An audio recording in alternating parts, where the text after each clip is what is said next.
Berjumpa kembali. Kali ini kita dihebohkan dengan kehadiran Bang Rocky Gerung mengunjungi Kades Purbe. Ada apa ya kehadiran Bang Rocky Gerung? Mari kita nonton sampai selesai.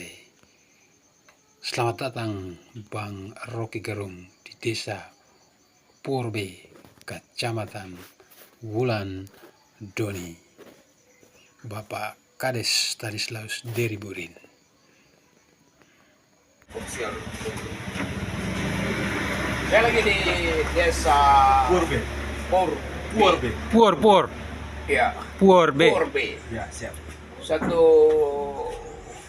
tempat yang punya potensi dan sudah diaktifkan potensi, yaitu kemiri. Dan ada masalah bahwa para petani siap untuk mensuplai kebutuhan kemiri minimal di tingkat provinsi atau ke Jawa itu, tetapi ada soal yang paling mendasar, itu infrastruktur jalan, sehingga Pak Tani itu dia harus jalan 3 km memanggul sendiri kemiri itu artinya ongkos produksinya itu habis hanya untuk soal angkutan ini, dan itu menghalangi potensi desa ini untuk tumbuh secara mandiri. Dan pada saat yang sama saya bercakap-cakap dengan Reu Keros itu kepala desa. Dia mempersoalkan seharusnya kendati ada regulasi yang menentukan tata cara alokasi dana desa, tetapi dalam keadaan tertentu mesti ada diskresi pada kepala desa. Kan kepala desa itu dipilih justru untuk melayani publik yang punya masalah beragam. Setiap desa punya masalah beragam tuh.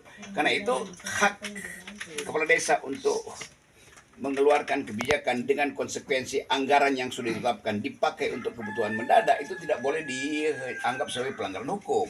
Kan fungsi dari kepala desa itu mendengarkan semua keluhan masyarakat.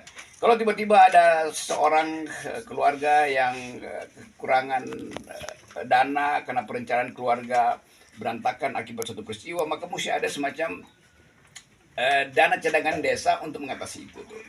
Dan anggaran itu pasti dianggap penyimpangan. Sebetulnya itu bukan penyimpangan, justru itu kebijakan atau wisdom dari kepala desa untuk mengatasi masalah tuh.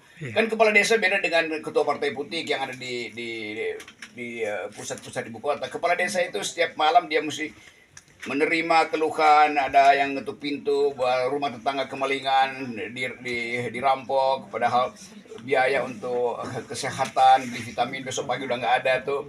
Ada mungkin anak-anak muda atau perempuan yang dilecehkan, yang mesti dibawa tergesa-gesa ke kabupaten untuk misalnya visum, kan itu mestinya dipikirkan oleh bupati bahwa harus ada, atau undang-undang terutama harus ada diskresi. Jadi kesempatan ini saya ingin terangkan bahwa banyak masalah yang sebetulnya bisa diselesaikan dengan kecerdasan atau kecerdikan kepala desa, tapi kepala desa yang punya inisiatif bagus merasa tidak aman atau tidak nyaman karena satu waktu akan dipersoalkan seolah-olah itu adalah korupsi, seolah-olah itu adalah penyelewengan aturan. Jadi sekali lagi, biarlah dari presiden, menteri dalam negeri, atau mereka yang membuat undang-undang di DPR harus beri satu ruang diskresi pada semua kepala desa. Itu penanda bahwa kita percaya bahwa kepala desa dipilih oleh warga desa untuk menyelesaikan masalah warganya, bukan sekedar jadi pesuruh undang-undang. Jadi saya kira itu pesan dari desa Purbe di Lembata. Ini dia kepala desanya.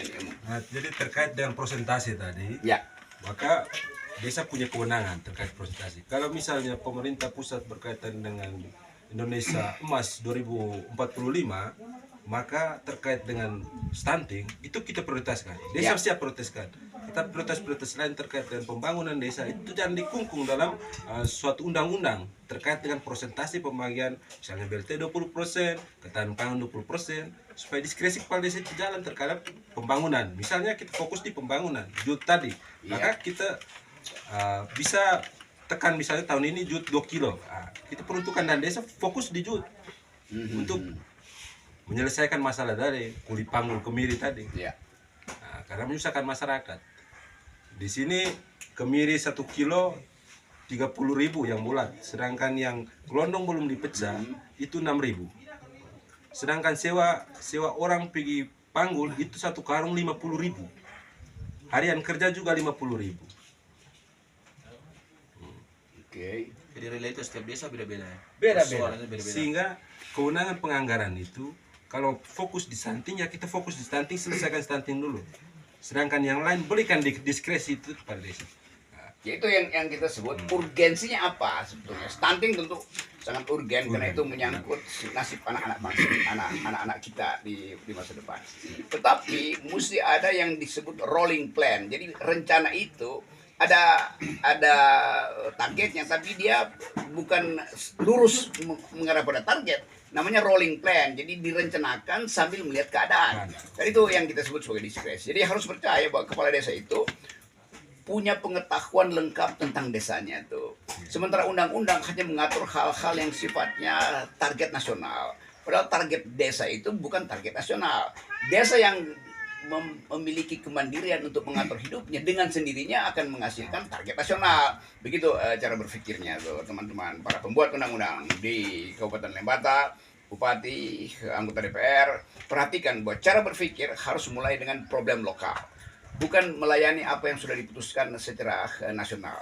Yang diputuskan nasional itu cuma sinyal supaya problem lokal ini justru diaktifkan dengan kebijakan atau istilah teknisnya diskresi kepala desa. Terima kasih Rocky Gerung dari POR B Desa di Lembata yang adalah penghasil utama kemiri, dan kemiri itu produk yang bisa dipakai untuk semua hal, kecantikan, obat-obatan, bahan industri pendukung segala macam tuh. Jadi ini desa yang lengkap. Kalau diberi diskresi pada kepala desa, ini desa pasti akan melejit, bahkan akan menumbuhkan ekonomi melampaui target nasional. Siap? Siap. Terima kasih.